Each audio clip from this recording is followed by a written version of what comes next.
So, because we seem to be disconnected and entirely sealed within our skin, that is a very deceptive thing, because the skin is not really the boundary of man. Now, what this is saying then is that just as you don't know how you manage to be conscious, how you manage to grow and shape this body of yours, that doesn't mean to say that you're not doing it. Equally, you don't know how the universe shines the stars, constellates the constellation, and galactifies the galaxies. You don't know.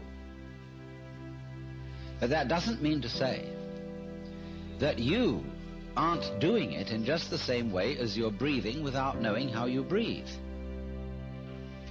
We do not know how it is done, just as we do not know, really, how musical, artistic, and literary genius is done.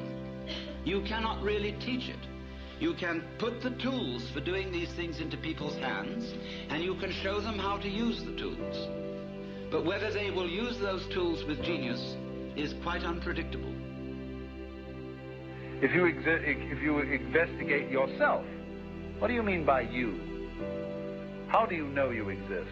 In terms of what? What do you discover? Well, if you push that, why, you discover everything else that you thought wasn't you. You only know you exist because you've got things to feel and other people to talk to, and because you go, yeah, you reflect the external world. So investigate you and you get the external world. Now what happens if you investigate the external world? Well, you get you. You begin to see things in the depths that at first sight seem utterly remote. How could they have anything to do with us? They are so far off and so unlikely. And in the same way, when you start probing into the inner workings of the human body, you come across all kinds of funny little monsters and wiggly things that bear no resemblance to what we recognize as the human image. But what worries us is that when we're dead, there could be nothing at all forever, as if that was something to worry about.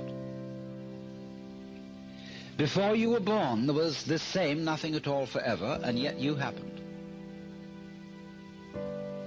And if you happen once, you can happen again. So, I reason that if I go back when I'm dead to the state where I was before I was born, couldn't I happen again? You know, what has happened once can very well happen again. If it happened once, it's extraordinary. And it's not really very much more extraordinary if it happened all over again.